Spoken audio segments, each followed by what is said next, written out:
tayo giving. At mayroong nabuba tayong hawak ng mga kanya-kanyang sobre.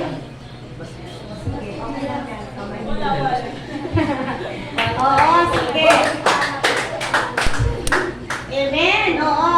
So ngayon, ang tanong natin is, ready na po ba tayo magbigay para sa Panginoon natin? Excited pa tayo magbigay para sa Panginoon natin? Excited pa tayo na dadami ang ating mga pera o lalago ang ating mga negosyo, whatever? Amen. Oo. So, ang isi-share ko sa inyo ngayon, sinasabi sa Deuteronomy 28:2. All these blessings will come on you and accompany you if you obey the Lord your God. Sa Tagalog naman, mapapasa inyo ang lahat ng mga pagpapalang ito kung susundin ninyo ang Diyos ninyo si Yahweh. Amen. Oo. Sa pagbibigay talaga, meron tayong sinasabing tatlong attitude. Parang sa sarili natin. Una, yung sinasabing obedience. Yung pagsunod. Sinong naghugot? Kasi pag magsusunod po tayo, halimbawa susunod tayo sa lahat ng mga sa lahat ng mga utos ng ating Panginoon at ibibigay niya sa atin yung pangako. Obedience, di ba sinabi dito? Mapapasa inyo lahat. Ang pagpapalang ito kung susundin natin si Yahweh. Di ba po? So, kailangan talaga yung sinasabing pagsunod sa Kanya. Yun po ang una. At pangalawa po, yung sacrifice. Ang giving kasi, masasabi natin ang pagbibigay, sakripisyo talaga yan. Kasi tayo, di ba, hindi naman tayo mga mayayaman.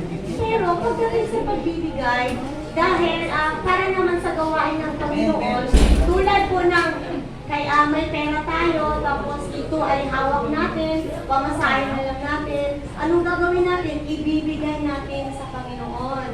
Tapos, willing tayo maglakad. Di ba? Yan, sign po ng sakripisyo. Pero, ang sakripisyo na yan, ay ibabalik pa rin sa atin ng Panginoon. Dahil alam ng Panginoon kung ano yung nasa puso natin. Oo. Pangatlo, yung pinakalas, is yung sinasabing faith, yung pananampalataya natin. Pag nagbigay tayo, kailangan mananampalataya tayo. Na yan ay ibabalik ni Lord sa atin. Kasi minsan tayo, halimbawa, naiisip natin, magbigay tayo ngayon. Tapos next Sunday, magbigay pa ulit.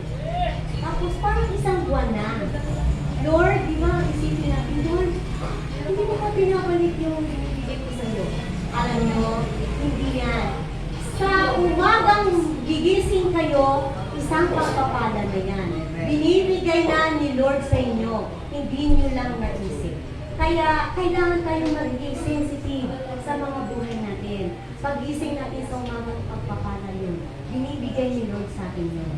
Kaya, lagi tayong mananampalataya sa Kanya. So, yun, no? Kailangan talaga tayong mananampalataya sa Kanya. At ako ngayon, meron akong isi-share sa inyo, medyo, nakakatuwa naman. So, yung last Friday kasi, sabi ni Pastor na bibili daw sila ng speaker. So, ako naman, sabi ko, Lord, isip ko lang, Lord, alam mo, Lord, pera ko, sapat na talaga sa akin. Pero, parang kawawa naman yung choice. Although, hindi naman. Kasi si Lord, talagang mag-provide siya para sa simbahan natin. So, ako naman, syempre, kailangan din tayo mag-share kasi ang pagbibigay talaga, tinuturuan tayo ng Panginoon, pagpapalain tayo. So, alam niyo ba, mga minamahal kong mga kapatid, yung binigay ko last Friday, alam niyo ba, Saturday agad, binibigay niya yung tuhod, binabalik niya agad sa akin. Imagine, 15 folds. Kung hindi kayo maniwala or ano, o example po, yung 500, 15 folds, magkano po yun? Sabihin natin, 500 times 15, di ba po 7,500? Hindi kayo nakapaniwala. Alam nyo, yun. Yun sa akin pagpapala. Nagbigay ako last Friday, kahapon, Saturday na umaga. Binigay agad ni Lord sa akin yung mga pagpapala. Kaya kayo mga kapatid, maniniwala tayo pag nagbibigay tayo, ibabalik ni Lord sa atin. Siksik, liglig at umaapaw. Amen. Oo. So manalangin po tayo, huwag natin hayaan na yung ibibigay natin ngayon, mag-pray tayo kung ano yung mga wishes natin sa ating mga buhay, sa ating mga pamilya, iyaano natin kasi alam natin at alam ko na ibabalik ni Lord, ibibigay niya kung ano yung mga hinanaing natin sa Kanya. Amen? O, sige, manalangin po tayo. Tayo po'y tatayo para medyo mag-concentrate tayo sa panalangin natin at ibibigay ni Lord sa atin. Panginoon Diyos na makapangyarihan sa lahat. Salamat Panginoon sa mga pagpapalang binigay mo sa amin. Panginoon Diyos, alam namin na Ikaw ang nagtuturo sa amin paano nyo kami pagpapalain.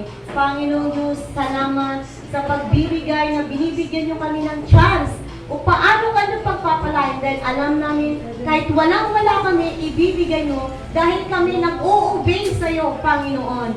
Sa salitang obedience, ginagawa namin yan, pagsunod sa iyong kalooban. Kaya Panginoong Diyos, sa mga kapatiran, Panginoon, na may mga negosyo, ito'y iyong papalakihin, Panginoon. Sa mga nagtatrabaho, bigyan sila ng mga increase ng mga salary, Panginoong Diyos. At bigyan sila ng bonus, lalong-lalo ngayon, December po, tulungan mo po sila, patuloy mo silang pagpapalain lahat, Panginoon. Sa kanya-kanyang pamilya, Panginoon, bigyan mo kami, Panginoon, lahat ng may mga sakit, Panginoon. Alam namin, Panginoon, you're the great healer, Panginoon. Salamat, Panginoon, sa mga pagpapagaling niyo, Panginoon. Salamat sa mga kagalakan, kalakasan na binibigay mo sa amin, Panginoon. Salamat, Panginoon, magmula ngayon, magpakailanman. At binabalik namin, Panginoon, yung pinakamataas, papurit pagsamba sa pangalan ni Jesus. Amen. Amen.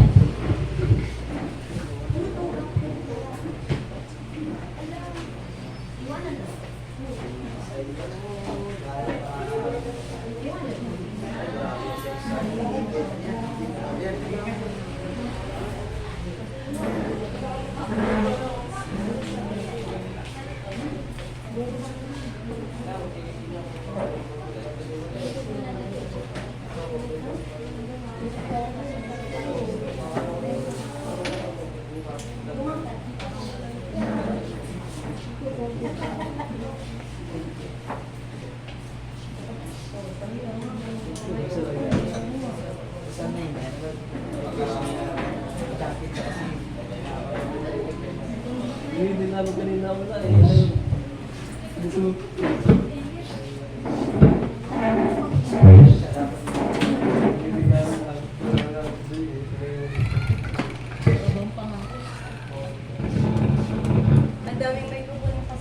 Praise God, hallelujah. Palapakan natin malakas ang ating Panginoong Diyos. Hallelujah. Excited po ba ang bawat isa? Sa oras na ito, bago po tayo mag-aaral ang salita ng Panginoon, pwede natin siyang kausapin sa pamamagitan ng panalangin. Habang ako'y nananalangin, manalangin ka rin. Alam kong may pangangailangan ka sa spiritual mong buhay. Mayaman ka sa financial, material. Kung hindi ka mayaman sa spiritual, kausapin natin ang ating Panginoon. Alam ko na hindi tayo bibiguin. Kasi anumang ninanasa nating puso ay sa ngayunan ng ating Panginoon. Panginoon Diyos, narito kami. Hindi nagsasawa, Panginoon, na mag-aral ng iyong salita. Dahil marami ka pang ituturo sa amin, Panginoon, na dapat namin gawin. Upang, Panginoon, patuloy kami maging matatag, maging matibay, maging malakas. Nang sa ganun, Lord, hindi kami madadaya, Panginoon, habang kami naglilingkod sa inyo. Kaya sa pinibagong pagtuturo mo sa amin ngayon, buksan mo, Lord, ang aming puso't isipan. Mangusap ka, Panginoon, upang hindi ito masasayang at ito magbibigay, Lord, ng kagalakan sa bawat isa. At bilang sa ngambang lingkod na patuloy mong ginagamit, patuloy mo na akong tulungan, i-anoint mo ang aking labi, na sa ganun tunay, Lord, kagalakan, pagpapala, kasiglahan sa bawat isa mga salita na lalabas sa aking bibig. Maraming salamat sa tagumpay sa tanging pangalan ni Jesus. Amen and amen. Palapakan natin ang ating Panginoon. Hallelujah! Kaya, yung ating pag-aaralan ngayon, ang tema nito, trustworthy in a little knowledge. Sa Tagalog pa, ay papagkatiwalaan tayo doon sa maliit lamang na kaalaman. At ang daming pabor. Ang daming ginawa ang Panginoon. Alam mo, sa maliit nating kakayahan, ay gamitin natin yan sa kaharian ng ating Panginoon. Kasi pag ginagamit natin yan sa kaharian ng ating Panginoon, yung maliit nating kaalaman, kaunti nating karunungan, ay tutulungan tayo ng Panginoon. Bakit po? Dahil alam ng Panginoon na porsigido tayo, na matuto pa. Di ba? Saan ba mag-umpisa yung malawak mong kaalaman? Di ba doon sa maliit? Kaya sa maliit pa lamang, alam ng Panginoon na nagnanasa ka, na lumawak, at dumami pa ang iyong alam. Di ba? Kaya tinutulungan ka ng ating Panginoon. Kaya sa maliit pa lang, huwag kang sumuko, huwag kang mag-alinlangan. Gamitin mo sa kaluwalhatian ng Panginoon. Kasi pag nakita ng Panginoon yan, sa maliit mong kaalaman, kahit irap ka, pero ginamit mo para sa kanyang kapurihan, magulat ka balang araw na ikaw ay maging mayaman na pagdating mo sa karunungan. Palapakan natin ang ating Panginoon. Bakit naging mayaman ka pagdating sa karunungan? Dahil sa maliit pa lang, nagsisikap ka, nagtsatsaga ka, nagtitiis ka. At totoo ang Diyos, hindi kita iiwan.